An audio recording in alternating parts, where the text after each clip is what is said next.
Have you ever tried to observe the world from a bonsai? It's not the view you would expect, I know.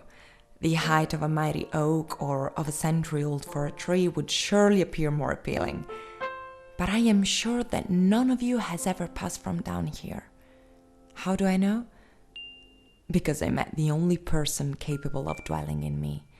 She was 7 years old and 70 centimeters tall. Her name was Penny. She had come to the world together with the autumn.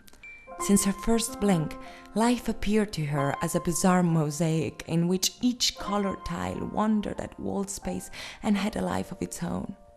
Maple leaves with deep mulled wine shades floating like dancers in the air, paths covered by slippery chestnuts that bumped against each other as the bicycle darted by, expanses of trees climbing up the clouds.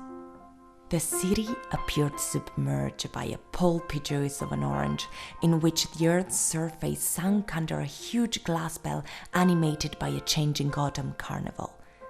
The world had to be a beautiful place to live. It was so, at least until they told her that the leaves were just leaves, that the streets were made of stone, that the oranges were made to be eaten, and that the only height she could reach was that of a door handle.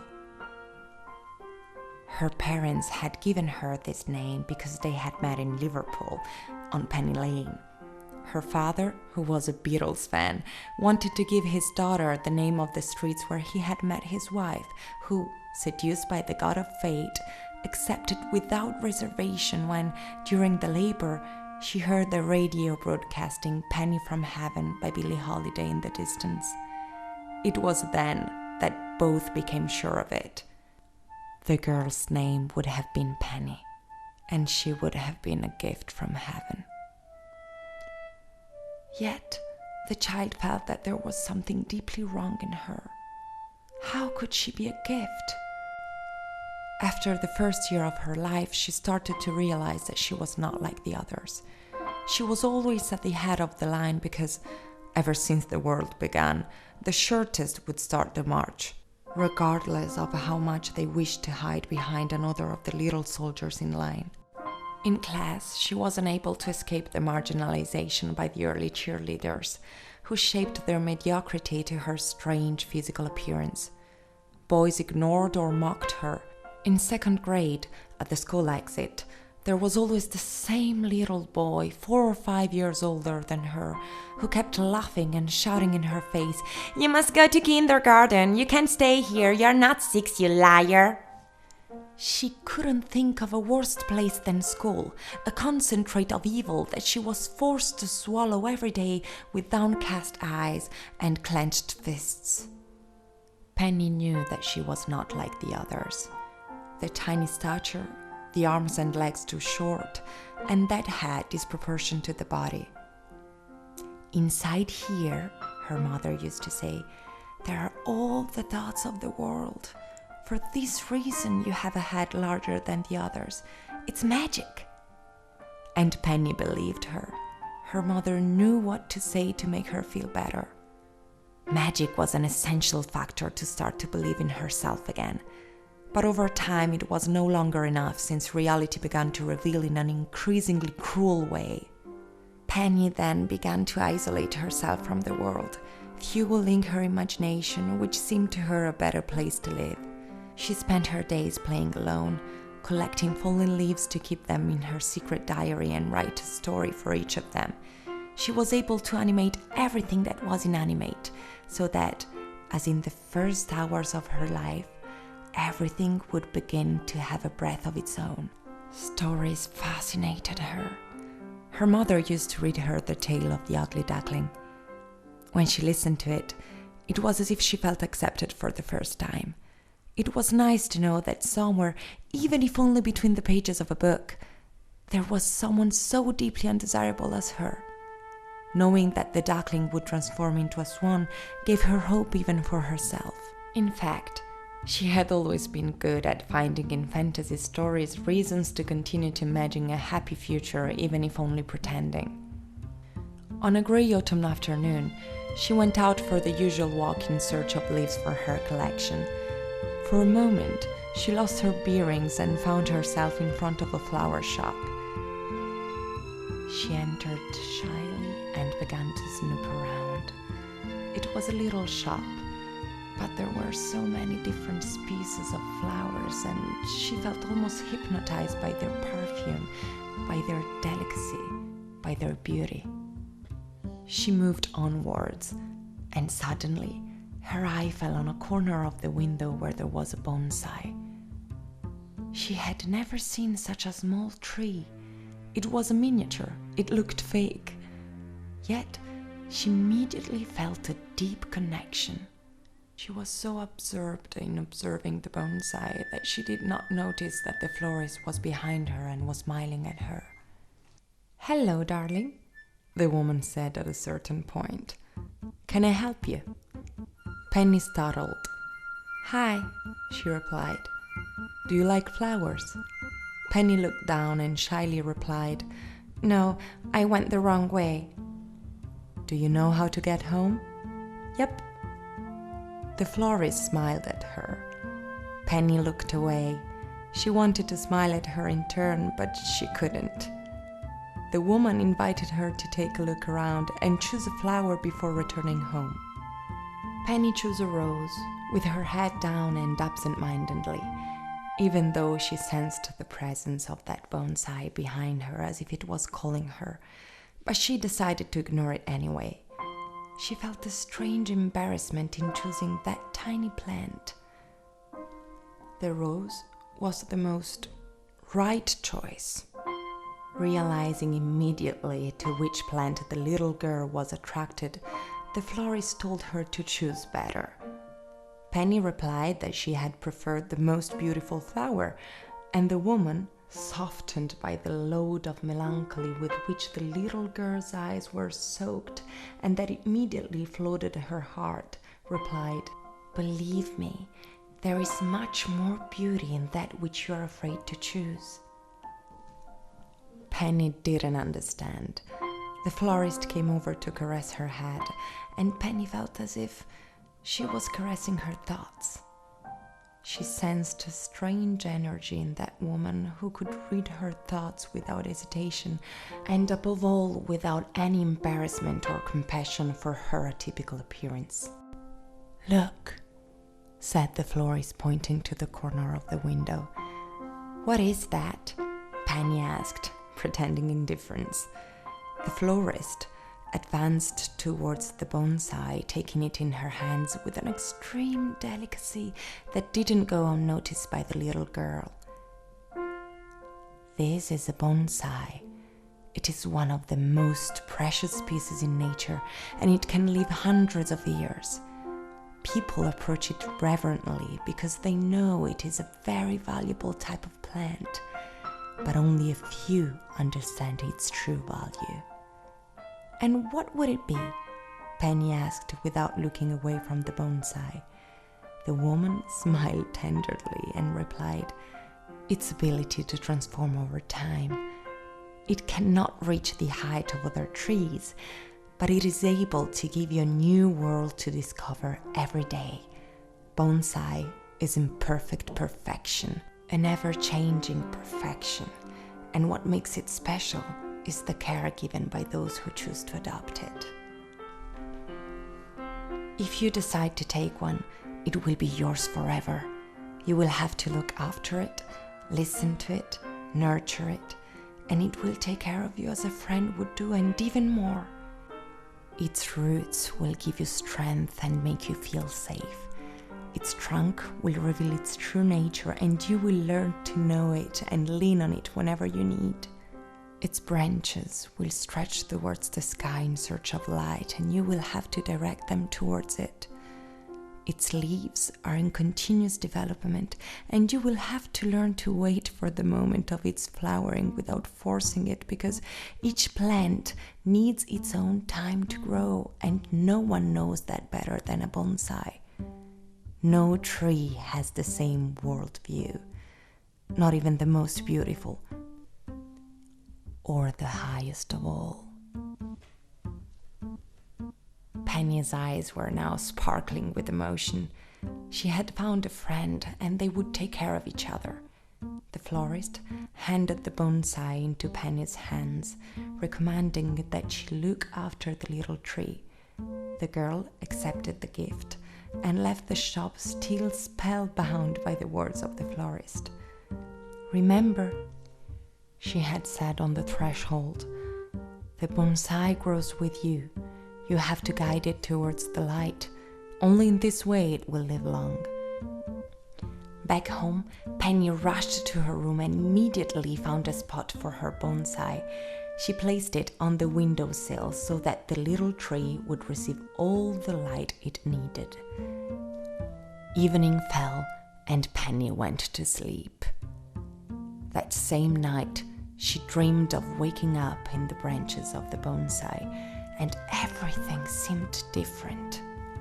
The world was still so big, but the view from there changed continually because the branches made her slide slowly from one side to the other, hosting her wherever she landed. She could climb without fear of falling because she knew that the bonsai would protect her. Squirrels, also very small, crossed the bonsai far and wide, and she chased them happily, giving them small acorns. She built nests for the little birds that would settle there. She picked oranges, having fun peeling them just to hear the sound and feel the touch of the rough skin that slipped away from her fingers, to look at the world through that soft and juicy slice of orange that she had always refused to eat. And when she saw the sun set and then disappear behind the mountains, she unconsciously understood that the dream was about to end and it was time to sleep to be able to wake up again. But she was not sure she wanted it. That miniature world was made for her. It was the only one in which she could live, the only one in which she could feel at home, the only one without hateful and cruel measurement parameters. In the distance, she heard the voice of her mother calling her. How could she be there too? The voice grew louder and closer until she was completely awakened by the sound of the rolling shutters rising. "Penny, wake up! You're late for school!" She opened her eyes. The world was still the same. She was still short, and everything else was immensely high. Only her tiny bonsai had remained like her, and the sight of it gave her a sense of peace. She got down off the bed, climbed onto the chair, and reached the windowsill to observe her tree closely. Perhaps to see if there was some magic left that her big head had produced the night before and that had inhabited the beloved bonsai. She moved closer and closer until she was 2-3 centimeters from the outermost leaves, as if she were short-sighted. And for a moment, she seemed to hear the echo of her voice from afar, as if she had been entangled in those gentle branches. The echo of laughers, the footsteps of squirrels, and the chirp of birds that circled around, and suddenly she was invaded again by that feeling of well-being, of lightness. Penny had really found her paradise. The florist was right. The bonsai was magical, and finally she had a true friend, someone as small as her who could understand her and who could teach her to see the world with new eyes. Days passed, then weeks, and the little girl had the same dream every night. In the evening, she couldn't wait to go to sleep in order to return to him, to her little friend and confidant.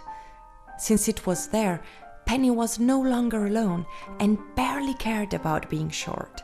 On the contrary, she began to see her condition no longer as a divine punishment, but almost as a nice peculiarity that made her different, therefore special.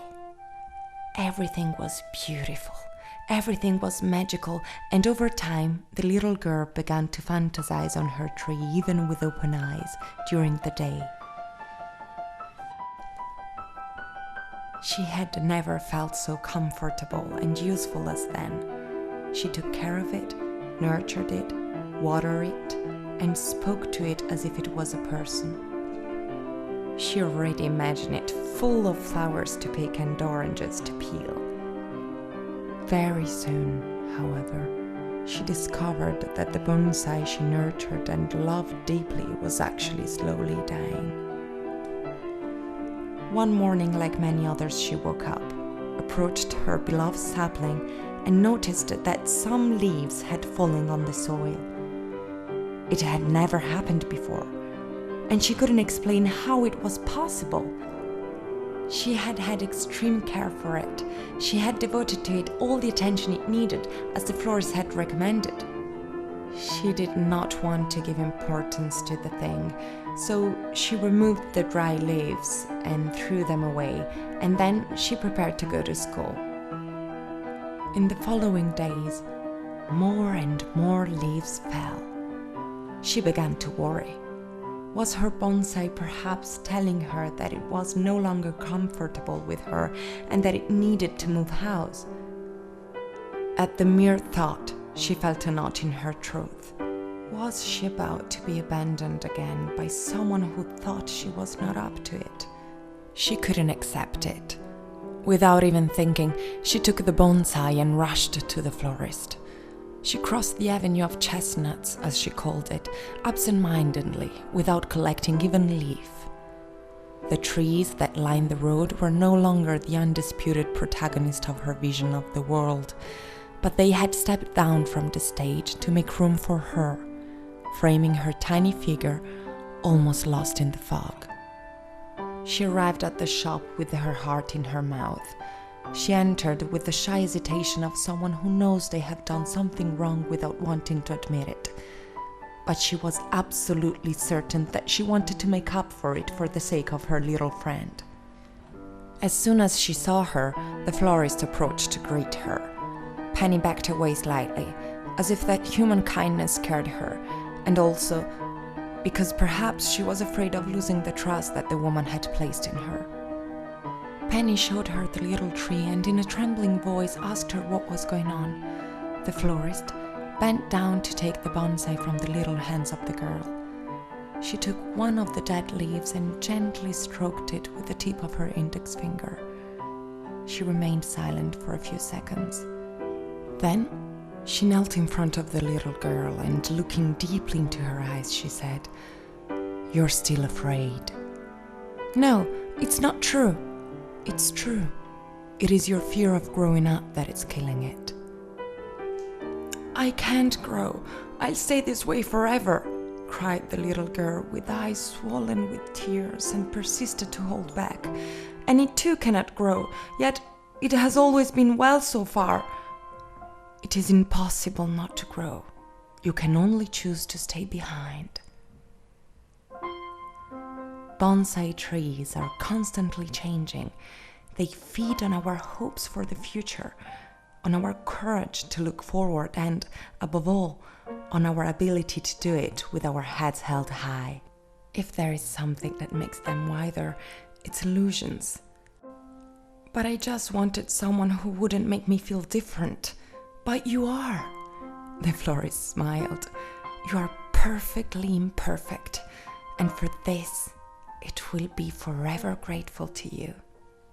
The brutal honesty of that sentence pronounced by the candid florist almost caused her to feel an air gap in her stomach, incomprehensible to her soul and unpronounceable to her emotion. For the first time, she had been told that she was different as a compliment and not as an insult. For the first time, someone saw the magic that was inside her, passing through the surface of the small container. She too could see the world through the eyes of a bonsai, and she understood that she could not shut herself up in her dream because this wouldn't make grow either of them. Tears poured down wildly from Penny's big eyes, as if that was her first crying. It's incredible how certain moments evoke such an ancient, almost primordial sound. Maybe it's because we look for the light much less than we think. And when we let ourselves be warmed by one of its flashes, we are unexpectedly reborn without realizing that we have always chosen the dark. Nothing irreparable has happened, my darling, the florist said softly to her. You, Bonsai, you know how to climb more than anyone else, and you will see that any peak you want to reach will never be too high for you. Really? I promise you. And it was at that precise moment that Penny agreed to feel like a gift from heaven.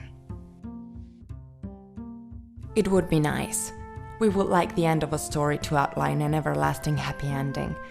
If we put it this way, it might seem that this sweet promise from a kind person is enough not to make us fall back onto our usual patterns. Instead, I assure that it is very easy to lose our leaves and let them fall without wishing to do anything, because there will always be some tree more beautiful and taller than us to make us feel inadequate, to laugh at our efforts when we try to excel, or to pity us when we try to imagine a better future. But I also have to admit that these all become so small compared to what we can become if we stop trying to be different from what we are. And all the bitterness of an entire life begins to dissolve when we let in our heart people who can see us from within and who love what we are. Therefore, I ask you again, have you ever tried to observe the world from a bonsai? Maybe you're too tall, or maybe you have a head too small to contain all the thoughts in the world or all the words we are able to see, but don't worry. There's room for everyone down here.